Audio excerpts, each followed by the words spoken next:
Assalamualaikum warahmatullahi wabarakatuh.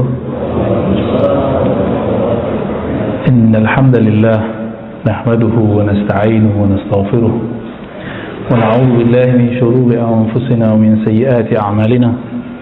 May yahdihillahu fala mudilla lahu wa may yudlil fala hadiya lahu. Amma ba'du. Allahumma bika asbahna wa bika amsayna wa bika nahya wa bika namut wa ilayka an-nushur. Allahumma inna nas'aluka khair hadha al-yawm وخير ما فيه وخير بعده ونعوذ بك من شر هذا اليوم شر ما فيه وشر بعده. اللهم إنا نسألك رحمتك ونعوذ بك من فتنة الدنيا والممات. Amin ya rabbal alamin. Bapak Ibu Saudara sahabat yang dimuliakan Allah, alhamdulillah ini sudah banyak perkembangan di banyak masjid. Sudah mulai ada hilang rasa takut. Tetap waspada seperti biasa, tapi semangat ngaji itu sudah. Bahkan beberapa bapak itu marah ke pengurus, kok ngaji nggak dibuat yang offline gitu ya. Ya marahnya marah cinta sebenarnya, marah sayang. Semoga ke depan lebih baik lagi, amin ya rabbal alamin. Karena ngaji online itu memang beda dengan offline, Pak ya, ada energi yang berbeda ketika kita bertemu langsung bertatap muka. Inilah rahasia dari surat Qaf ayat 37 ya, surat 50 ayat 37, inna fi dzalika ladzikra liman kana lahu qalbun aw alqa sam'a wa huwa syahid. Jadi pilar perubahan rohani dan intelektual itu ada 3 cara. Punya hati, mikir maksudnya, benar gak yang saya ikuti ini ya? Benarkah yang saya pelajari ini? Mempertanyakan kebenaran yang kita ikuti, ini adalah awal kesadaran. Tapi kalau sudah memastikan, oh saya pasti benar, ini sudah alamat ilmu tidak berkembang. Saya bertahun-tahun sampai menemukan guru yang tepat, mempertanyakan apa yang saya yakini. Apakah benar saya ini mewarisi ajaran Nabi? Apakah begini Nabi mengajarkan agamanya? Itu lama ya, pindah guru, dan itu emang harus ada kesadaran itu. Lalu pilar kedua al-qasam'ah.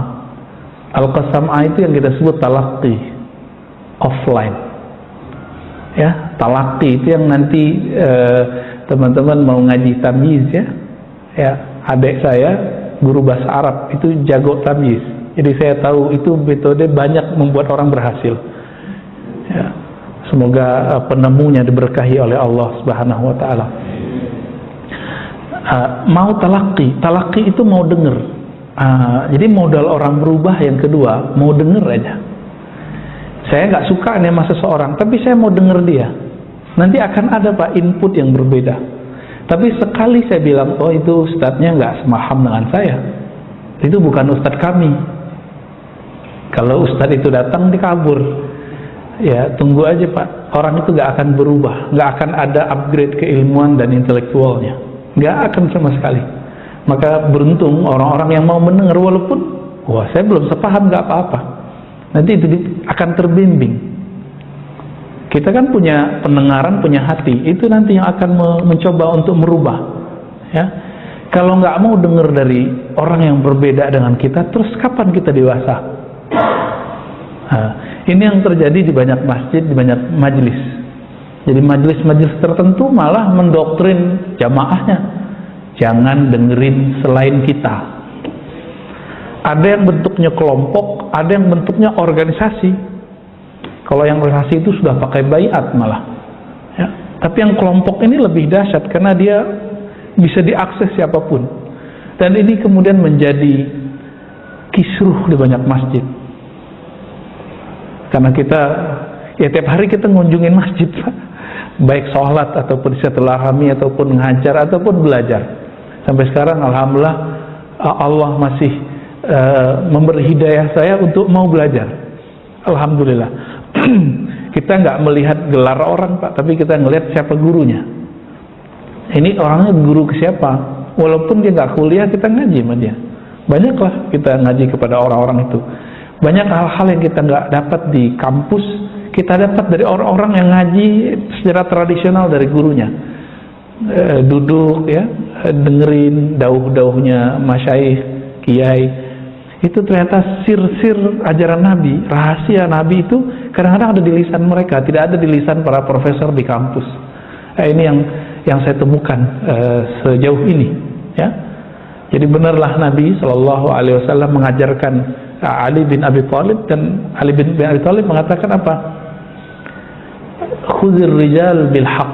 Kalau kamu mau menghukumi seseorang, jangan hukumi dengan sosoknya, hukumi dengan hak, dengan keilmuan tentang kebenaran. Jangan menghukumi, memutuskan satu kebenaran dengan sosok. Oh, saya dulu nggak tamat kampus ini, nggak benar. Kita agak udah. Ini akan membuat kita menjadi picik, ya. Nabi SAW ya diturunkan surat Qaf ayat 37 ini, dan dikatakan di ujungnya wa huwa syahid, dan orang ini mau musyahid. Syahid inilah yang kita sebut offline, mau ngaji secara langsung. Ketika Nabi mengatakan sallu kama ra'aitumuni usalli, hadis sahih Bukhari, salatlah kamu seperti kamu melihatku salat, bukan seperti kita baca buku. Sekarang banyak cara salat berdasarkan buku. Ini bermasalah. Akhirnya cara sholatnya beda dengan apa yang kita terima dari syekh kita dari masa ke masa. Bahkan mereka mengklaim, oh, kalau yang kita dapat dari guru TPA itu nggak benar, yang benar itu yang di buku ini. Nah, itu karena nggak mau mendengar dari yang lain. Padahal ada namanya sunnah fi'liyah, sunnah Nabi tidak ditulis di buku, tapi sudah diriwayatkan dari guru ke guru ke guru ke guru ke guru. Itu yang disebut cara sholat. Ada sunnah membaca Al-Quran, itu kan fi'liyah juga. Bagaimana cara menggerakkan bibir, itu kan nggak tertulis di kitab hadis, tertulisnya di kitab qiraat dan tajwid. Nah, ini contohnya. Jadi banyak sunnah-sunnah itu yang tidak kita temukan di kitab hadis, Pak. Sangat-sangat banyak. Dan yang paling mengejutkan, hadis hukum itu cukup 4.000-an, tapi hadis akhlak itu puluhan ribu. Kenapa hari ini orang beragama bisa tengkar, bisa kisruh, masjid bisa rame, ya?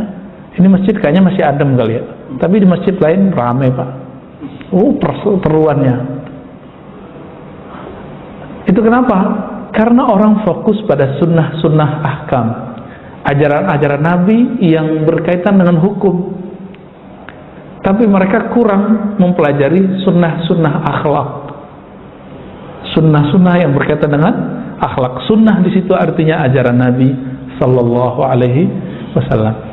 Maka semoga di sini nanti ada kajian khasais nabawiyah, atau misalnya sirah Nabi khusus, cari ustadznya yang jago.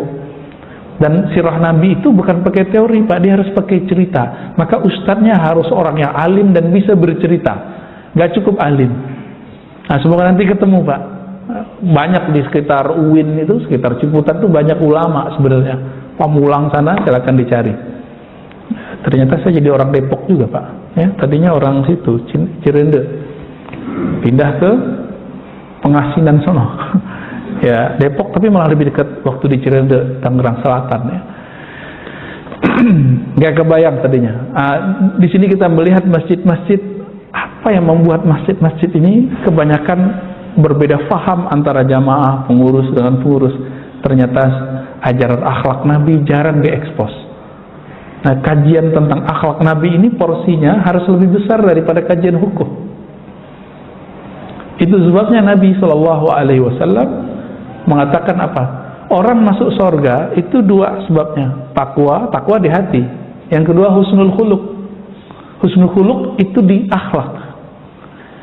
Jadi bukan di jenis baju, jenis sarung, jenis jenggot, enggak, Pak.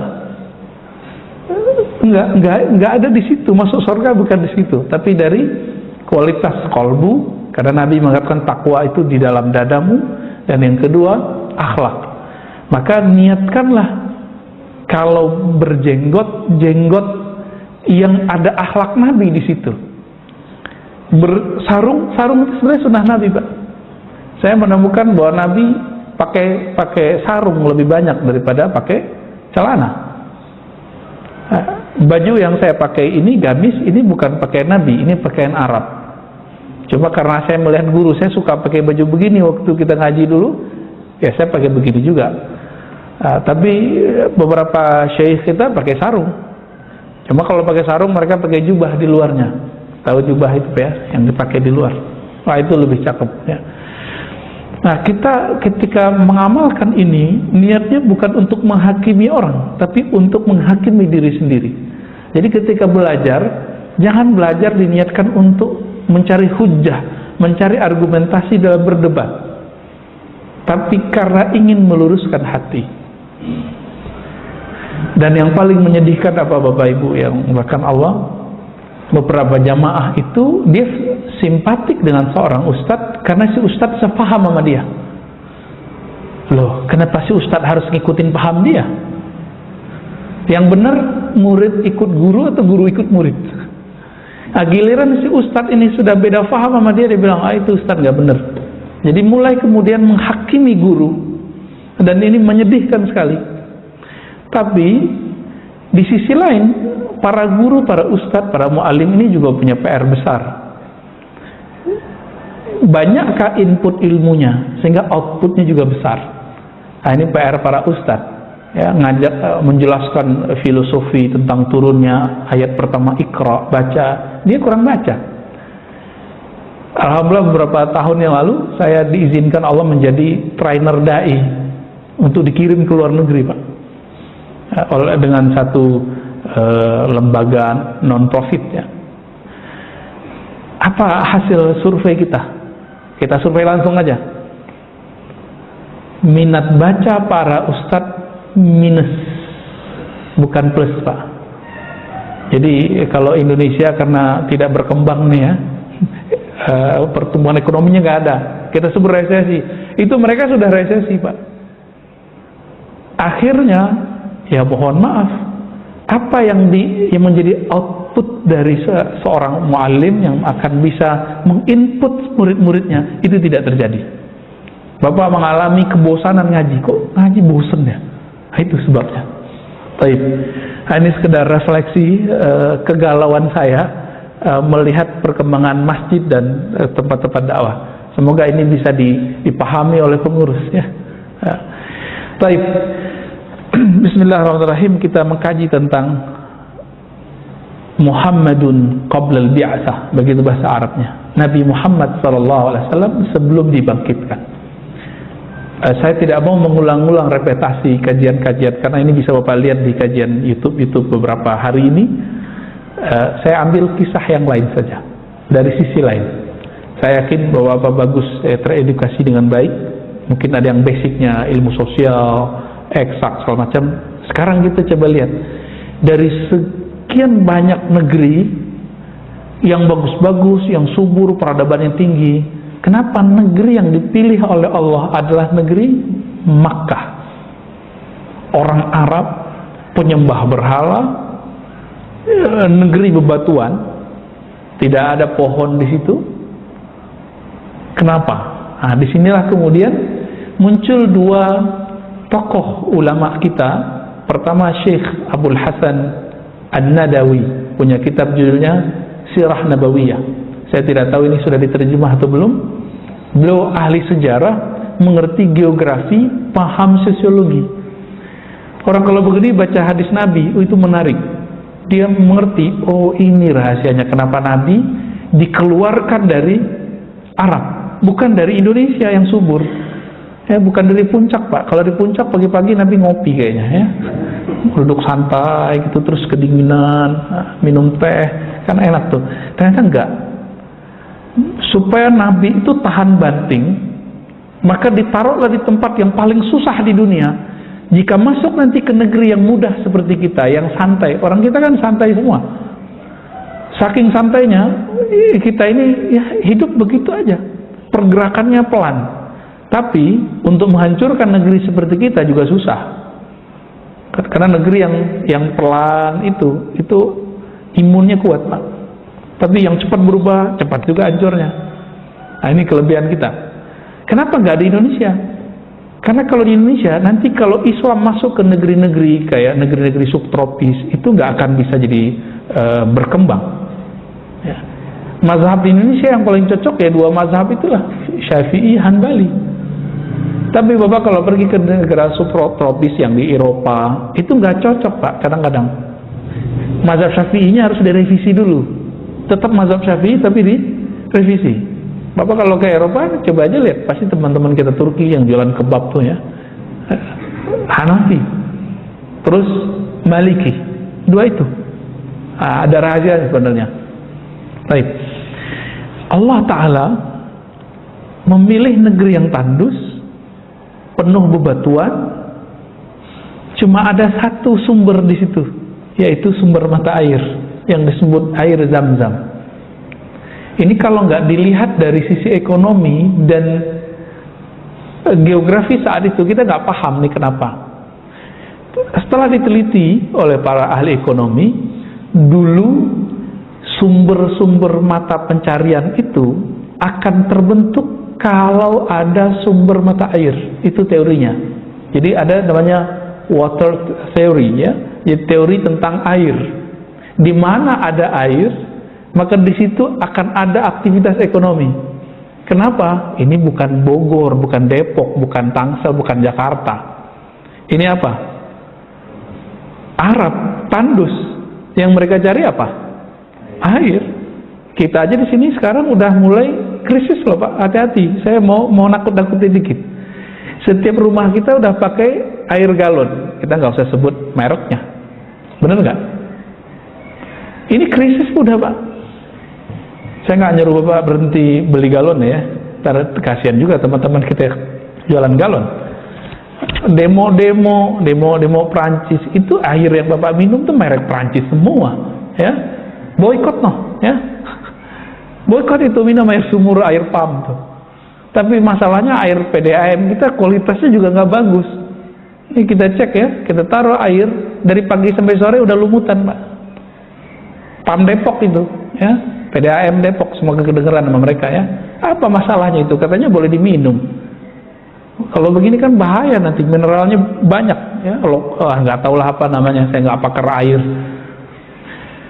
Tapi di tengah negeri yang tandus, padang pasir, ya, bukit-bukit batu, tahu-tahu di lembah situ ada air. Maka mulailah. Dulu saya nggak menceritakan kisah Nabi Ibrahim dan Sayyidah Hajar ya, itu kita udah tahu semua lah. Dimulai dari klan mereka ya, Ismail, kemudian hidup dengan ibunya. Lalu orang yang bersafar, kafilah-kafilah itu kemudian tinggal di sana sejenak. Tapi karena orang Arab itu mencari air yang tidak ada habisnya, lama-lama mereka bilang, kita nggak usah pindah di sini aja. Ngobrol ke tuan rumah Ismail. Dari sinilah terjadi barter budaya. Nabi Ismail itu anak Hajar. Hajar itu orang Mesir. Nabi Ismail ayahnya Nabi Ibrahim. Nabi Ibrahim bukan Yahudi, bukan Nasrani, bukan Arab, bukan Persia, tapi Babilonia. Babilonia, ya. Beliau orang, ya sekarang bagian Irak itulah, Tigris, Eufrat, bagian-bagian situ. Hijrah ke Haran, ya, bagian ujung utaranya Suriah, kemudian ke Yerusalem, kemudian ke Mesir, lalu balik lagi ke Yerusalem, lalu turun ke Mekah. Ditinggal istrinya. Kenapa beliau tinggal istrinya? Karena secara prinsip kehidupan, di mana ada air pasti orang ramai. Itulah rahasianya kenapa Allah perintahkan Nabi Ibrahim meninggalkan anak istrinya di sana. Akhirnya terbentuklah ya koloni-koloni kehidupan. Ada orang lewat, minum, nggak mau pergi lagi Pak, situ aja deh gitu. Sembari berburu, sembari beternak. Maka setiap orang Arab itu dulu kerjaannya dua aja, dagang beternak, dagang beternak. Hanya itu. Berdagangnya bukan seperti kita dagang kelontong, Pak, jangan dibayang begitu. Masih ingat surat Al-Quraisy? Li'ila fi Quraisy. Inilah penjelasan tentang Muhammadun qablal bi'tsah. Nabi Muhammad sallallahu alaihi wasallam sebelum dibangkitkan. Apa yang terjadi? Ilaf Quraisy, kafilah-kafilah dagang Quraisy itu mereka belanja apa? Barang-barang ke selatan, ke Teluk Aden. Teluk Aden itu dulu kapal-kapal dari Nusantara udah nyampe di situ, Pak. Buktinya apa? Jadi Teluk Aden ini barang-barang yang dijual itu barang-barang yang hanya ada dari negeri kita. Contohnya untuk mengawetkan mumi dipakai apa, Pak? Ya, kapur barus, kamper ya. Itu dahsyat. Sejarah kapur barus itu udah ditulis oleh orang barat setebal ini, Pak, udah ada terjemahannya. Saya suka sekali baca buku itu karena kayak membaca dua surat di Quran. Surah Al-Insan sama surat Quraisy. Ya, Al-Insan cuma menyebut kafurah. Ini bukan cocok logi. Ya. Bapak buka kitab Al-Itqan karya Imam Suyuti. Di situ ada kata-kata asing yang diserap oleh Al-Quran. Jadi Al-Quran turun, bahasa Arab kan sudah ada. Nah, bahasa Arab itu dulu pernah menyerap bahasa India Timur, India ujung jauh. Negeri kita dulu disebut dengan Aqfal Hind, India Timur, ya, Ashraqal Hind, ya, atau Al-Hind Asy-Syarqiyah, ya, India Timur. Emang dari sana itu udah dari kitab, Pak, namanya. Jadi orang sebut dulu itu dari India, padahal itu dari kita. Dikirimlah kemudian lewat kapal, kan dulu pakai kapal, nggak mungkin dong pakai taksi, kan nggak mungkin, pakai angkot nggak ada, Pak. Transportasi yang ada waktu itu adalah kapal. Di mana berhentinya? Di Teluk Aden. Dari situlah kemudian dibawa ke Mesir, dibawa ke Sudan. Kita kan taunya mumi Mesir, Pak, ya. Padahal piramid itu dari Sudan, Ethiopia itu udah banyak. Malah duluan situ, baru kemudian naik ke atas ke daerah Egypt.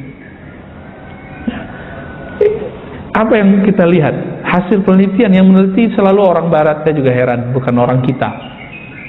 Mumi-mumi itu pas dicek ternyata itu kapurnya orang Sumatera Utara sama Aceh. Kita tahu ada nama daerah Barus. Ya, ada orang Aceh yang di sini, ini paling paham mungkin.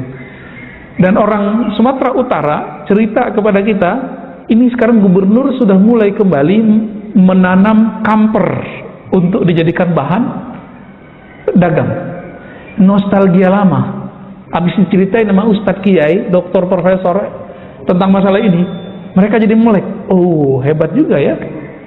Dan orang Arab itu kalau buat minuman, Pak, namanya ma'jun, minuman unik. Itu salah satu penyebabnya adalah kamper itu. Jadi bukan hanya untuk mengawetkan mumi, ya. Dan yang paling mengagetkan ketika dibuka beberapa sinagog di Syam, negeri Syam. Syam itu 4 negara ya, yang sedang konflik sekarang, mulai dari Yerusalem, Palestina, Lebanon, Yordan, Suriah. Itu di situ banyak sinagog. Kenapa? Kalau orang Yahudi kan dulu di sana. Gereja ataupun sinagog dulu punya tempat khusus, ada perpus, ada ruang menyimpan benda-benda berharga.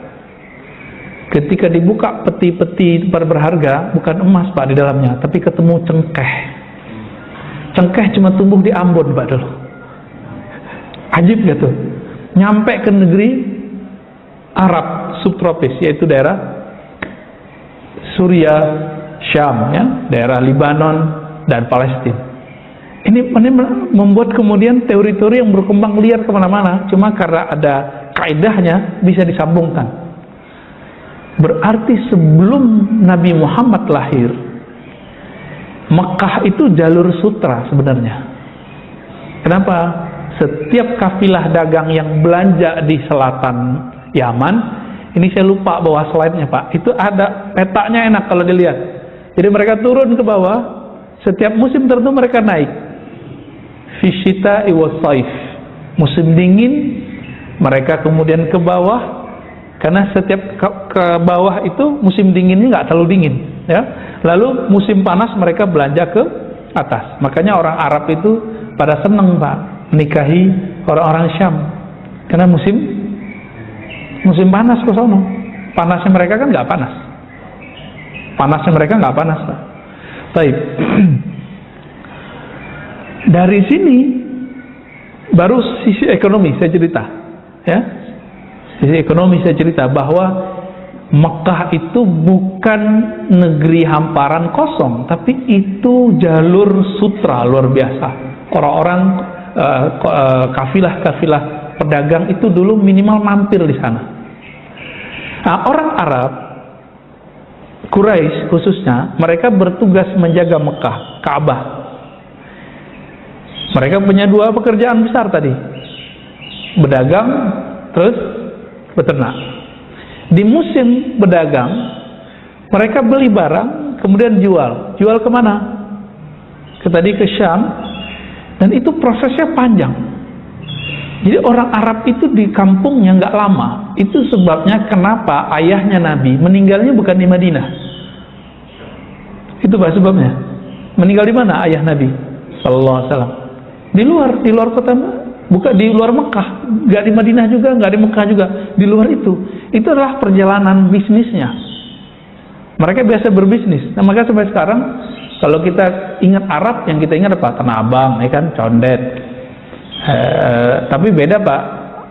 Kalau Kuitang tuh banyak yang alim-alim tuh, ya. Kalibata tuh ada yang pedagang, ada yang ulama. Kalau Bapak pergi ke daerah Palu, itu habaib adalah orang-orang pendidik, jarang yang pedagang.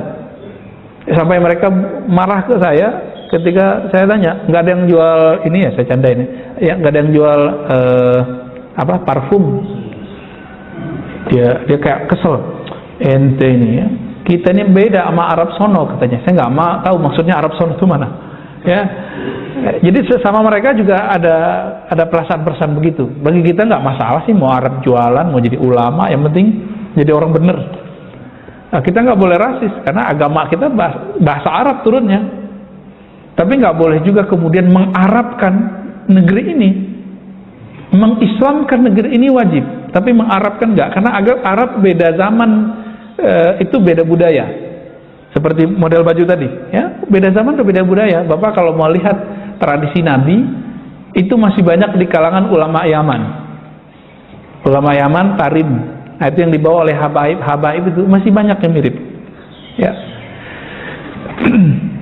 Lalu orang-orang Arab yang strategis ini di kota Mekah, muncul pertanyaan, berarti Arabnya Mekah bukan Arab asli. Benarkah itu?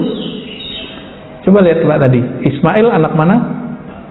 Anak Siti Hajar, orang Mesir. Ibrahim, Nabi Ibrahim, Babilonia. Bukan Yahudi, bukan Nasrani, bukan Arab. Makanya ketika orang memperebutkan Abraham atau Ibrahim atau Abram, itu nama Ibreunya itu. Bukan mereka merubah nama Ibrahim, Pak. Emang dalam bahasa Ibrani, orang nyebutnya Abram atau Abraham. Bahkan ibunya Nabi itu mengetahui anaknya itu bakal jadi Nabi. Apa kata beliau? Bu'ista rasulan, ya. Hai anakku, engkau akan diutus sebagai rasul mengikuti agama Abraham, atau Ibrahim. Jadi Aminah masih menyebut Abraham atau Ibrahim, masih nyebut begitu. Jadi itu bukan pemutaran ini. Yang ditukar oleh sebagian ahli kitab bukan di nama, tapi diisi ajarannya. Nah, ini perlu diluruskan, ya. Kita kadang orang awam mikir, wah itu udah dirubah tuh. Justru kita dituduh merubah, karena dalam bahasa aslinya Ibrahim tidak ada, yang ada Abraham. Lalu Arab asli di mana? Gitu pertanyaannya. Condet, Pak. Ya, itu mah perantauan semua, Pak. Arab asli yang di jazirah, yang kita sebut jazirah Arab Peninsula itu yang mana? Ternyata Arab yang asli itu ada di Yaman, Pak. Dan yang paling tua itu negeri Sabah, tempatnya Sayyidah Bilqis, ya. Bilqis itu Arab asli. Dan sampai sekarang ada satu kampung di Yaman masih ngomong bahasa Arab Sabah. Dan itu kalau saya, alhamdulillah bisa ngomong bahasa Arab, ya, alhamdulillah. Ngajar seharian penuh bisa bahasa Arab. Tapi kalau dengerin orang sahabat ngomong, saya nggak ngerti, ya, nggak ngerti sama sekali. Di situ kita ngerasa bodoh lagi. Banyak juga yang aku nggak tahu nih, ya. Apalagi kalau Arab sudah bahasa lokalnya, ya. Jadi Arab yang resmi fasih itu sudah beda dengan dialek-dialek kampungnya. Nah, jadi Arab asli itu di daerah Yaman. Jadi Arabnya Nabi disebut Arab Musta'rab. Apa sebutannya? Arab Musta'rab, ya. Apa yang disebut Musta'rab? Orang-orang yang sudah campuran. Jadi Nabi Ismail menikah dengan orang-orang Arab asli yang mampir ke sana, lahirlah Arab turunan. Jadi Nabi Muhammad SAW sudah turunan, udah keturunan campur, ya. Nah, ini kita ini kan banyak yang sudah campur-campur nih, benar nggak? Apalagi menikahnya udah beda suku, udah mix. Maka percampuran itu ternyata adalah bibit dari kebangkitan. Jadi kalau kita dari dulu ketemu orang itu lagi susah, Pak. Begitu juga percampuran pemikiran. Kalau ingin maju pemikirannya, ayo bentur-benturin otak kita itu dengan pemikiran yang aneh-aneh. Nanti ya terseot-seot dikit, lama-lama jadi bangkit, dia jadi tahan banting, mirip-mirip kayak imun. Orang kalau mengatakan ini filsafat haram, itu langsung otaknya buntu. Tapi dia ingin tahu filsafat apa sih isinya, haramnya di mana sih, dia konsumsilah filsafat itu, dan itu bisa jadi dibalas oleh imannya, oleh cara berpikir yang sahihnya. Baru nanti pemahaman dia terhadap manakah filsafat yang bermasalah itu jadi oke. Jadi teori imunisasi vaksin itu tidak hanya di badan biologis, tapi juga ada masuk di ideologi dan pemikiran intelektual. Begitu juga spiritual, Pak. Orang kalau nggak pernah dosa nggak bisa nangis. Orang kalau nggak bisa dosa nggak bisa nangis, ya. Nah, ini terjadi pada kawan-kawan kita yang telah menutup dirinya. Nah, ini yang kasihan, ya. Kalau udah menutup diri ya salah, nggak akan berubah sama sekali. Baik. Jadi Nabi Muhammad SAW lahir dalam posisi dan keadaan yang sangat strategis. Lebih strategis dari kita, Pak. Kalau kita paling dulu bernyanyi nenek moyangku seorang pelaut. Oh, mereka lebih dari itu, ya. Ketika Allah pilih kota Mekah, orang Arabnya sudah Arab campurannya kemudian sudah satu klan Bani Hashim, cucu dari Abdul Muttalib, anak dari Abdullah. Itu bukan skenario ringan, tapi itu adalah skenario yang luar biasa, ya, sangat luar biasa. Ketika Nabi lahir, masih ingat apa yang terjadi? Ada yang mau nyerang Mekah? Ya, masih ingat ya? Saya mau tanya, Pak, pernah dengar nggak ada gajah di tanah Mekah? Nggak ada kan? Gajah di tanah Arab? Dengar nggak? Bisa hidup nggak? Nah, ini jadi pertanyaan besar. Lalu dari mana ini? Ternyata diusut, dulu daerah Yaman itu adalah daerah yang dikuasai sebagian atau dipengaruhi sebagian oleh budaya yang ada di seberangnya, yaitu Afrika. Negara apa terdekat di Yaman itu? Afrika, Sudan, Ethiopia, ya, mereka disebut orang Habasyah. Di sana ada ternak gajah, mereka jaga gajah, bukan hanya dari India. Itu kemudian diimpor oleh raja-raja yang di Yaman, salah satunya Abraha. Nah, digunakan untuk menghancurkan Mekah mau dipindah sama mereka. Jadi mereka melihat Mekah ini kok menarik ya, kita pindahin aja tuh Ka'bah ke kampung kita gitu. Saking mereka salah fahamnya, dikira bisa mindahin balok-balok 4 persegi itu. Enggak, yang dipindahin kan airnya, ya. Salah teori sebenarnya. Nah, penasehatnya Abraha itu sudah kasih tahu, jangan coba-coba masuk ke negeri itu dengan menghancurkannya, nanti kamu hancur. Nah, nanti di akhir zaman, ini kan sudah akhir zaman nih, Nabi mengatakan ketika ada pasukan ingin menghancurkan Mekah, itu akan akan Allah kirim bala bencana menghancurkan mereka. Nanti kejadian lagi tuh. Jadi apa yang kejadian saat Nabi sebelum lahir, awal lahir, nanti akan terjadi ketika fitnah Dajjal itu muncul, memuncak, dan Imam Mahdi akan muncul. Ya, itu akan terjadi kembali, Pak. Ya. Jadi sudah terbayang sama kita. Saya cuma ingin ngajak kita serius. Ya, ini bahan kita cerita ke mahasiswa tentang kenapa sih Allah pilih Arab? Apa pendekatannya? Ternyata mengatakan Allah pilih Quraisy nggak cukup. Ketika dilihat dari kacamata ekonomi, geografis, budaya, ada satu lagi, politik. Itu sangat menarik. Kita jadi mengatakan, Masya Allah, luar biasa. Settingan Allah luar biasa. Coba lihat, Pak. Mekah itu diapit oleh kerajaan-kerajaan tadi Yaman. Berarti ada budaya Arab asli. Bagian utara itu, kalau utara timur itu ada Babilonia. Di situ ada beberapa kerajaan. Ya, atas langsung Romawi. Romawi Timur disebutnya. Romawi ini bukan Italia, Pak ya. Romawi, Rum. Jadi kalau ada di Al-Quran, Ghulibatir Rum, itu adalah Romawi Syria. Romawi Syria. Dan agak ke kiri dikit ada peradaban Mesir kuno. Terus di samping Laut Merah itu ada kerajaan Ethiopia, yang bahasa Arab Ethiopia banyak diserap oleh orang Yaman, lalu masuk lewat jalur perdagangan itu di Mekah.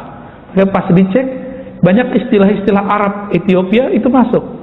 Bapak kalau mau belajar bahasa Arab, bukan ke Mekah, Pak, sekarang. Belajarnya ke mana? Ke Sudan.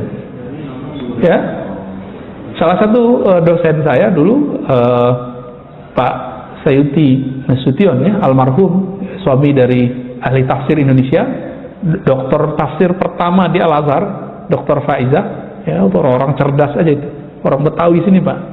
Suaminya orang Mandailing, ya, Sumatera Utara. Itu ngambil bahasa Arabnya di mana? Di Sudan.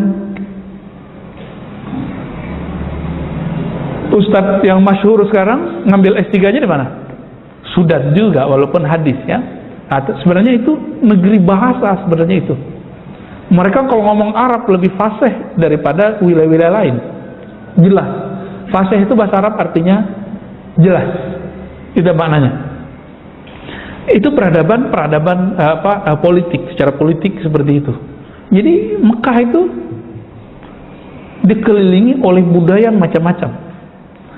Maka Arthur Jeffrey, seorang orientalis, mereka menyebut dirinya belakangan bukan orientalis, ya, revisionis, pengkaji Islam gitu, dari Australia, kemudian pernah tinggal di Mesir, lalu menjadi guru-guru besar di Eropa. Ini menulis tentang kata-kata asing yang ada di dalam Al-Quran, yang diserap oleh Quran. Di situ dia kemudian menghubungkannya dengan teori politik, budaya, bahwa Mekah ini diapit oleh banyak hal. Salah satunya kerajaan-kerajaan itu, ya. Berdasarkan ini, Bapak Ibu Saudara bukan Allah, kita mulai menyadari, ternyata Arabnya Nabi itu bukan seperti Arab yang kita bayangkan sekarang. Itu negeri luar biasa. Diceritakan Abraha ingin memperebutkan, itu hanya salah satu contoh bahwa negeri ini hendak diperebutkan. Ini salah satu muqaddimah dalam memahami kok seorang Nabi Muhammad SAW yang dipilih. Kira-kira seperti itu. Nabi Muhammad punya ayah Sayyid Abdullah punya ayah Abdul Muttalib, punya ayah, siapa nama ayahnya? Abdul Manaf, ya, Hashim dulu, ya, bin Hashim bin Abdul Manaf bin Qusay, terus ke atas Adnan. Maka orang Arab itu disebut Adnani, Bani Adnan. Maka salah satu nama Nabi adalah walad Adnan. Abdul Muttalib itu adalah orang yang berdoa, naik beliau ke atas gunung, bukit-bukit yang ada di sekitar Ka'bah itu, Ketika Abraha masuk mau menyerang, beliau berdoa, Ya Rabbal Bait, Ya Allah yang memuliakan negeri Mekah. Meskipun Abdul Muthalib tidak sanggup menghadang budaya syirik yang sudah diserap oleh para pedagang. Di sini juga nih jahiliyah kalau diterjemahin apa, Pak? Kebodohan Arab pranabi. Mereka itu waktu datang ke daerah Suriah, itu di pasar-pasar Suriah ada tempat-tempat ibadah menyembah berhala. Karena yang nyembah berhala itu wong kaya gitu ya, orang kaya bukan main. Akhirnya dia mikir, oh kalau mau kaya, mau keren, kita sembah berhala gitu, Pak. Abdul Muthalib gak masuk karena kita udah teliti, kakek-kakek, ayah-ayah Nabi itu nggak ada satupun yang musyrik. Satupun nggak ada yang musyrik. Di zaman tidak ada Nabi, mereka nggak musyrik. Kecuali oleh orang Syiah. Bagi orang Syiah, Abdul Muthalib itu Nabi, Pak. Ini bocoran aja ya. Bagi kita enggak. Kita hanya mengatakan mereka agamanya Hanif. Hanif itu artinya tidak menyekutukan Allah di saat tidak ada para Nabi. Dakwahnya nggak nyampe ke sana. Saya mulai paham itu ketika membaca kisah Salman. Bapak, saudara yang melakukan Allah, Salman itu ketemu Nabi umurnya udah berapa, Pak? Ya. Imam Zahabi sebutkan dua riwayat, 350 tahun sama 250 tahun. Mungkin nggak tuh? Mungkin aja ya. Saya punya guru qiraat meninggal umur 150, Pak. Kakek guru kita.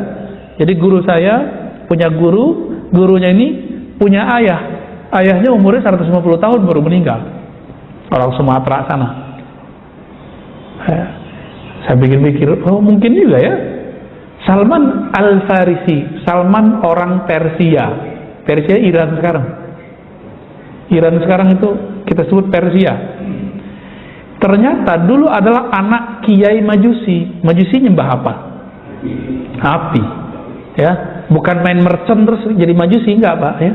Kalau ada orang tahun baru main api, dia mengikuti budaya yang nggak bener, tapi dia nggak akan jadi Majusi. Ya, orang main trompet nggak akan menjadi Kristen atau Yahudi, karena untuk masuk Kristen lahir itu harus dibaptis dulu.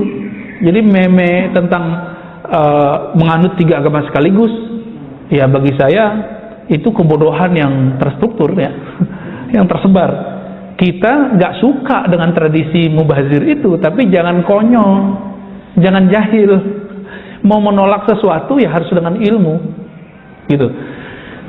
Salman Al-Farisi ini umurnya anggap saja 250 tahun. Ternyata beliau sudah ketemu dengan pendeta Yahudi, lalu pendeta Yahudi bilang, kamu ikutin pendeta berikut ini nih. Oh, ternyata ketemu Nasrani. Ketika mau meninggal, pendeta Nasrani mengatakan, ini sudah datang zamannya Nabi yang di akhir zaman Allah lahirkan. Jadi keanggap 250 tahun pas meninggal. Berarti umur 200-an beliau udah 200-an, Nabi baru lahir secara biologis. Itu, Pak. Apa kata si gurunya? Kamu datanglah ke negeri yang banyak kurmanya, nanti kamu akan ketemu Nabi akhir zaman. Dibacakanlah kitab Injil dan Taurat yang mereka punya. Ini versi Salman. Makanya Salman kemudian pergi ke Madinah, Pak. Tapi apa cerita lucunya? Betapa jahiliyahnya orang Arab saat itu. Salman udah nabung. Dia ada bilang, mana di antara kalian orang Arab? Ngomonglah. Saya nggak usah sebut nama siapa orang Arab ini. Saya, gitu. Nah, disebutkan di situ fulan-fulan, tapi riwayatnya tidak terlalu kuat. Di tengah jalan, orang Arab itu karena pebisnis, barang apa aja yang kelihatan sama dia dijadiin duit. Apalagi orang, bisa dijual. Salman, Pak, dijual sama dia. Ketemu di jalan, dia bilang, saya punya budak nih. Salman bingung, kok saya disebut budak ya? Akhirnya dijuallah Salman ke orang Madinah. Yang penting Salman nyampe di Madinah. Begitu kata orang Arab. Jadi Arab ini polos juga. Yang penting lu nyampe di Madinah. Mau cara dijual mau apa, nyampe gitu. Bener, Pak, nyampe di sana jadi budak. Maka Salman ini dapat cerita dari gurunya, dari kitab Injil Taurat yang dipelajari, versi dia nih ya, bahwa ciri Muhammad itu banyak. Salah satunya tidak mau makan sedekah. Maka ketika terdengar, udah lama ditinggal di Madinah, gak kunjung-kunjung datang. Jadi di setiap kali selesai kerja, dia ngeliatin ke arah Mekah. Kapan ada orang mau datang nih dari Mekah? Betapa rindunya Salman Al-Farisi. Gak tahan hatinya untuk ingin ketemu Rasulullah Sallallahu Alaihi Wasallam. Salman Al-Farisi, gak kuat kita Pak. Betapa beliau menunggu ratusan tahun ingin ketemu Nabi, dijadiin budak oleh Arab jahiliyah, bayangin coba. Tapi nyampe. Ketika dia mendengar ada Muhammad bin Abdullah sampai di kota Mekah, sampai di kota Madinah, maka dia buatlah lalakon. Apa lalakon beliau? Ayo cari makanan, kasih ke Muhammad, kasih tahu ke dia, ini sedekah buatmu hai Muhammad. Langsung Nabi kasih ke Abu Bakar, Abu Bakar makan. Dimakan Abu Bakar. Wah, lolos satu hal. Pekan depan beliau nabung. Budak nggak bisa punya duit. Belilah roti, dibawa ke sana. Hai Muhammad, aku ada hadiah untukmu. Langsung dimakan oleh Rasulullah Sallallahu Alaihi Wasallam.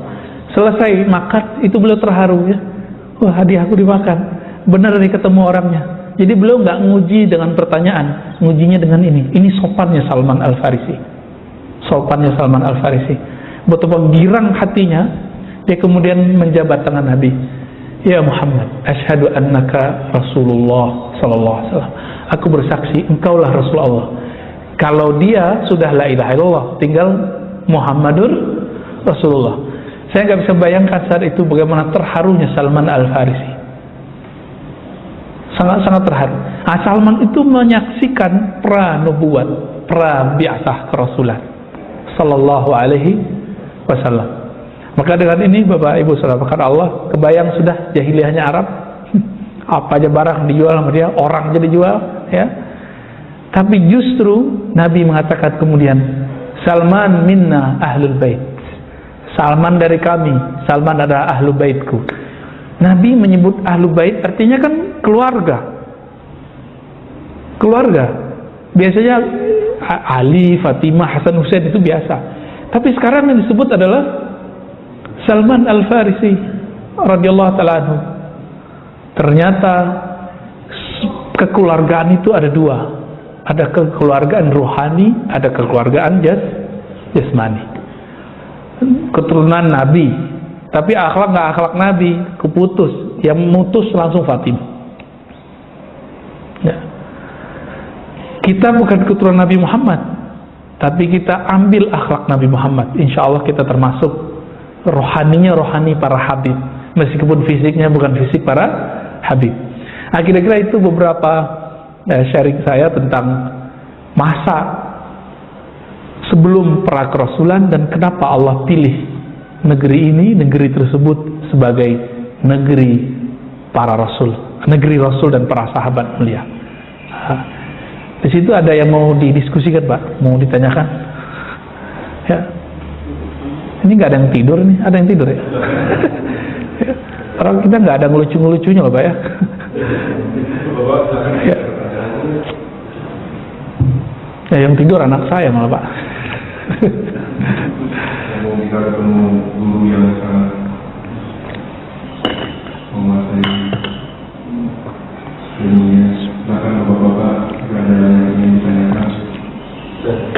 Ya, silakan Pak. Waalaikumsalam warahmatullahi.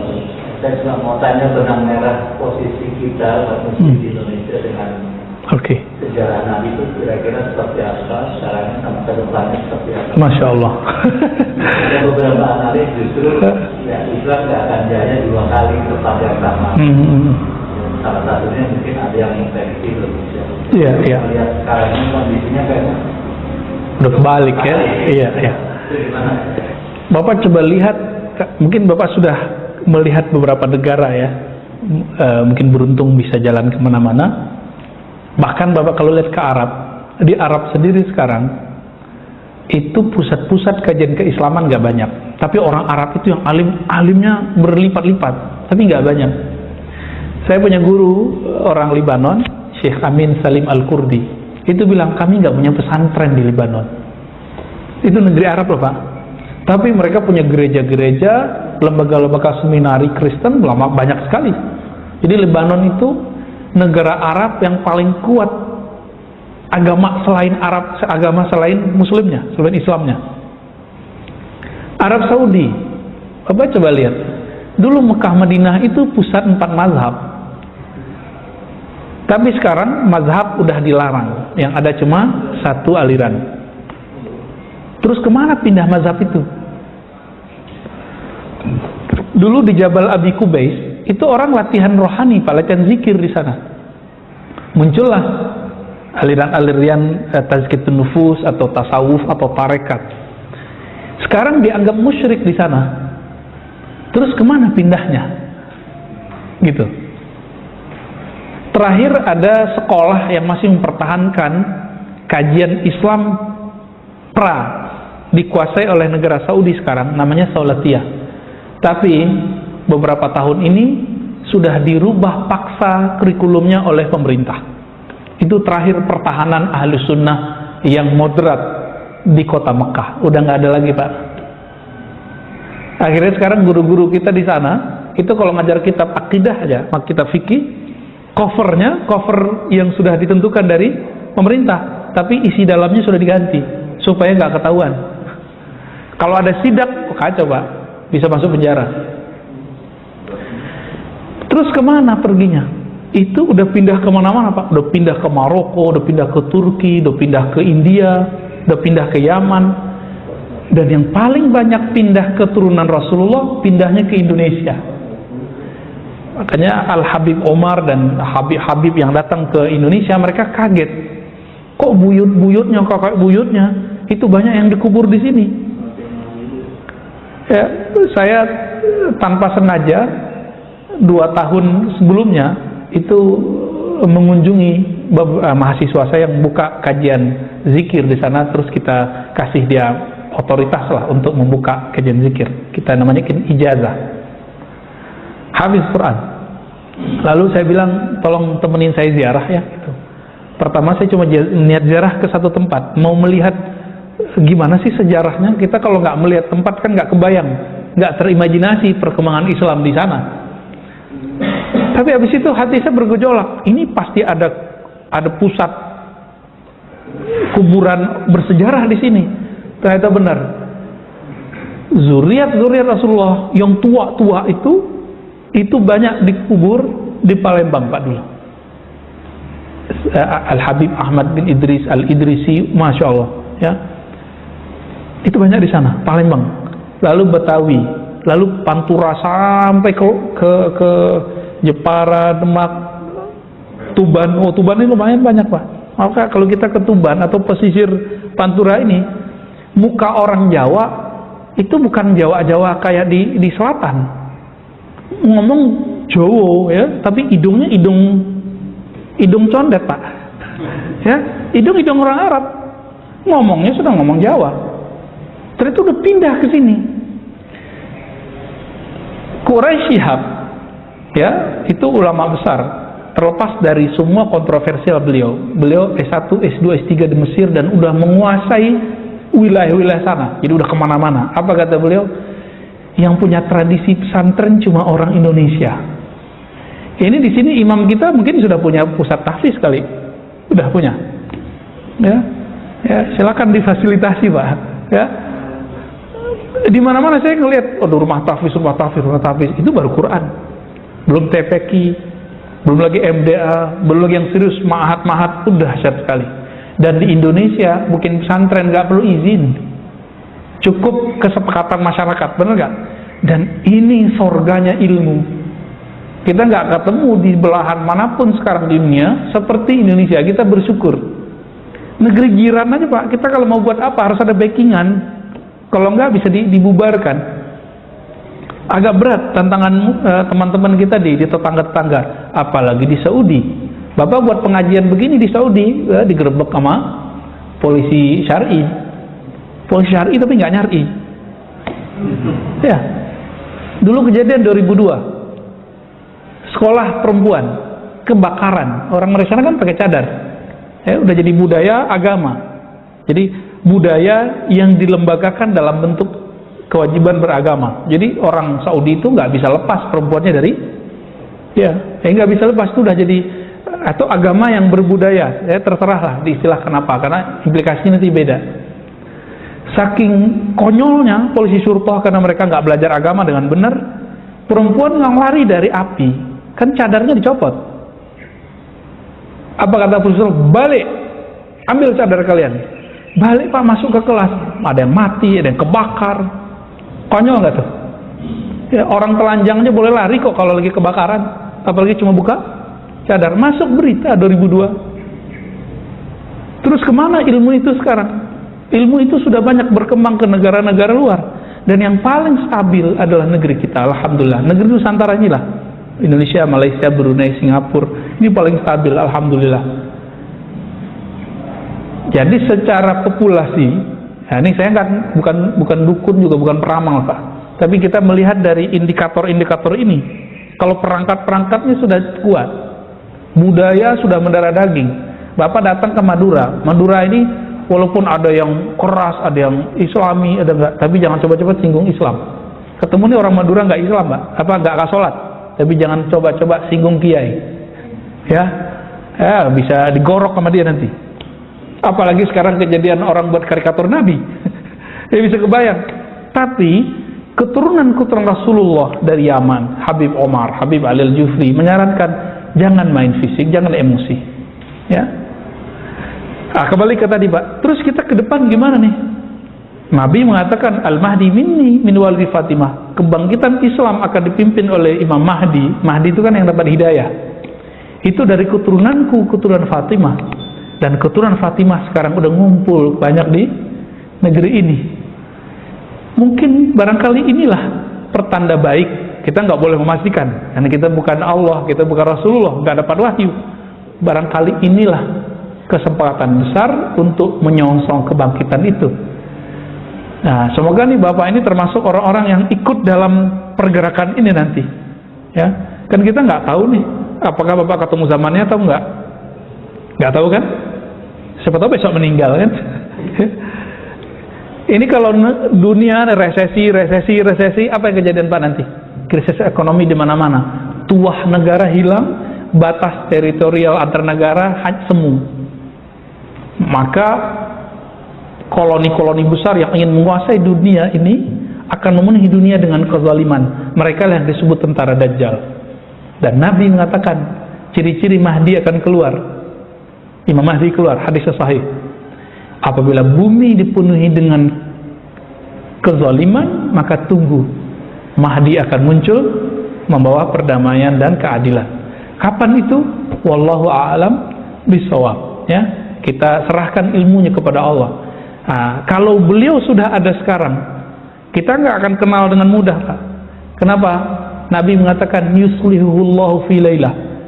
Nabi Muhammad saja Allah sembunyikan, Allah buat lalakon kepada Nabi Muhammad, jadi tukang jaga ternak, pedagang, ya kan, tinggal di tempat Halimah Sa'diyah, itu semua lalakon semua Pak, supaya orang nggak kenal siapa namanya Muhammad Rasulullah, calon Nabi. Begitu juga nanti Al-Mahdi itu mungkin ada di negeri kita, negeri mana ya, kelihatan sama orang, sampai nanti Allah islah baru ketahuan. Dan semoga negeri kita siap untuk menyambut itu, ya. Dan ini bukan cerita dongeng, hadis-hadisnya sahih, ya. Baik. Ada banyak pertanyaan di online. Nah, kita ringkas saja Pak. Pertanyaan dikit, kita jawab dikit. Ya, yang pertama, kira-kira apa Allah menurunkan Muhammad di Arab? Sallallahu alaihi wasallam. Bahasa Arab. Iya, pakai bahasa Arab ya. Yang kedua, kan Islam turun di Arab, pasti juga bisa dikatakan budaya. Bagaimana menggunakan budaya?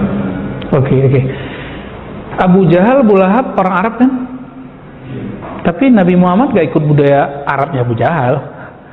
Nabi Muhammad itu anti mainstream. Di saat budaya orang Arab kalau bersumpah billah wal uzza, demi berhala dewa Lata dan Uzza. Nabi Muhammad nggak mau, billah, demi Allah. Ketika orang di hari-hari tertentu datang menyembah dan memberikan sesajian untuk Lata, Uzza dan 360-an berhala, Nabi Muhammad ikut nggak?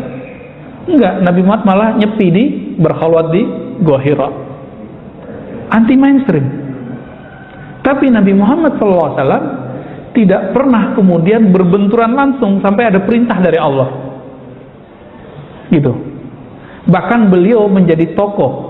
Ada skenario beliau menjadi Al-Amin, orang yang terpercaya, ya kan? Bisa nyelesain konflik Hajar Aswad. Lalu apa rahasianya kira-kira kok dipilih Arab bukan Indonesia? Pertama tadi setelah paham itu Bapak, Arab itu negeri yang kita harus survive. Maka Islam itu harus survive.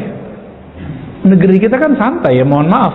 Kita santai-santai aja bisa makan 3 kali sehari, Pak. Ya kan? Orang pandemi begini kita nggak pernah kekurangan minyak minyak goreng, salad, saus. Di luar negeri salad saus sudah mulai mahal, Pak. Ya, karena ketahan sama orang Indonesia, nggak diimpor, nggak diekspor. Udah banyak sekarang perubahan. Dan yang paling santai kita, negeri kita sekarang, ini kekuatan menyambung sama ini.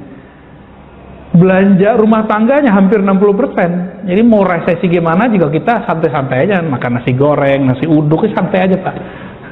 Ini kabar gembira, biar gak terlalu horor, Pak, memahami berita-berita resesi dan krisis ini. Nah, kembali ke yang tadi, kenapa Arab? Tadi itu, ya, strategis. Jadi setelah disebutkan itu survive, maka itu strategis.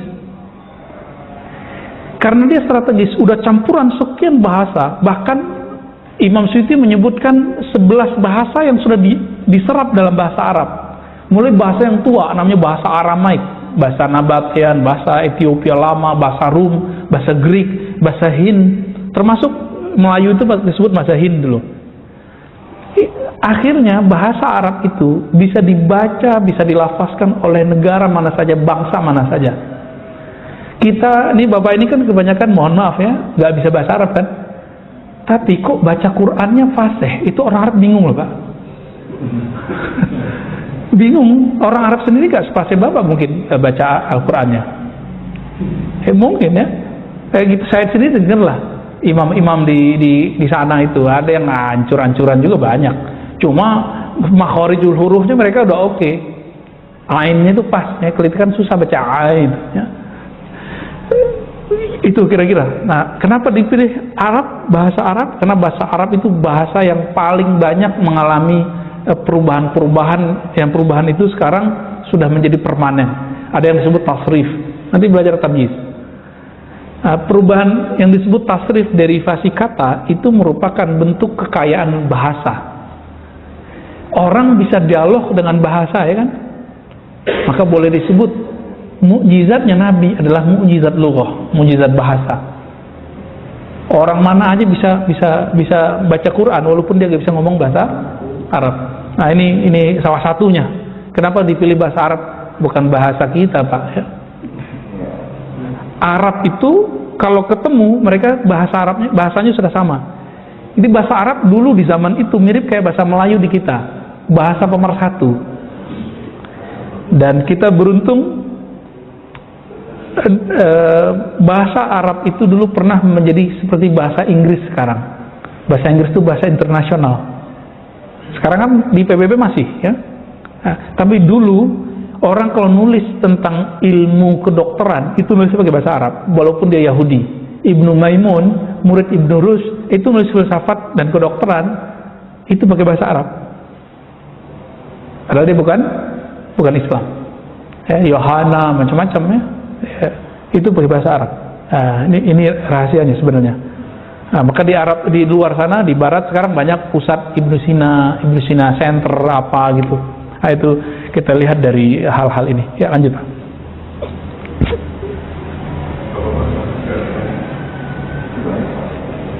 Masih banyak?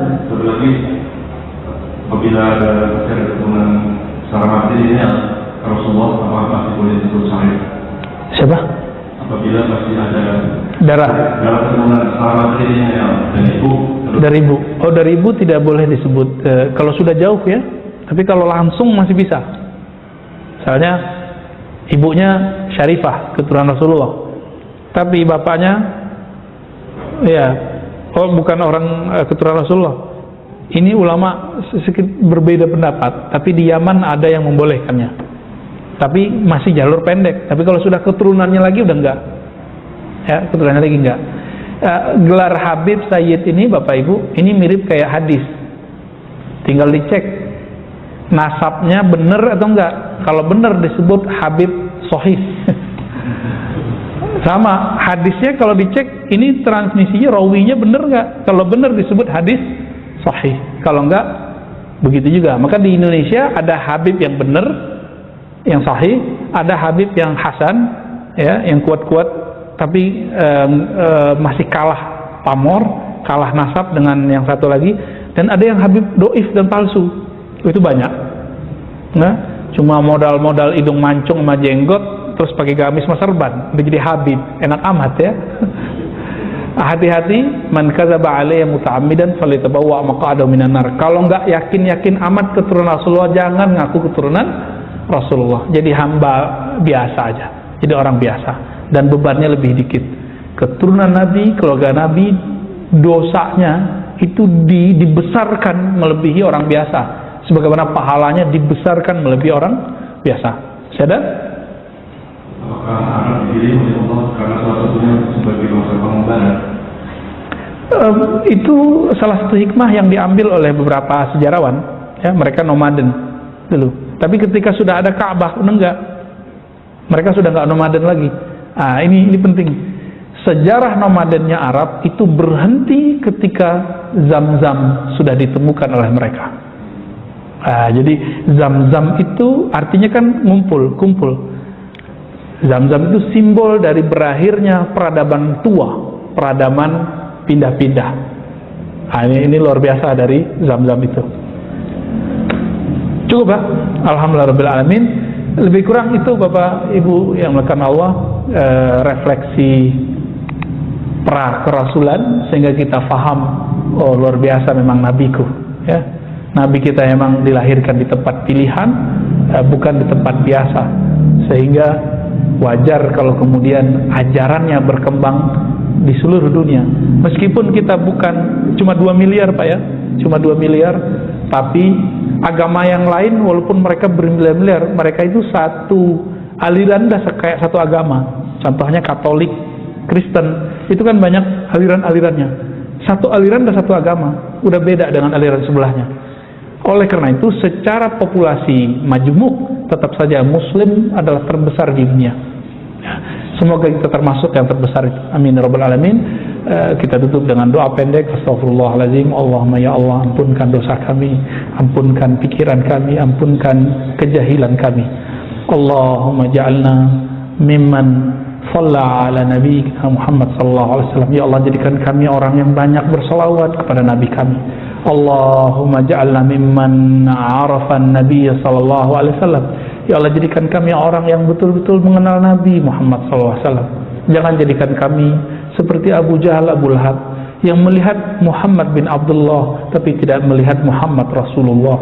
Allahumma ya muqallibal qulub, tsabbit qulubana ala dinika wa ta'atik. Ya Allah, jika Engkau telah masukkan iman ke dalam hati kami, tolong tetapkan semua itu, hidupkan kami dalam ketaatan dan wafatkan kami dalam husnul khatimah. Rabbana atina fid dunya hasanah wa fil akhirati hasanah wa qina adzabannar. Sallallahu ala nabiyina Muhammad walhamdulillahi rabbil alamin. Assalamualaikum warahmatullahi wabarakatuh.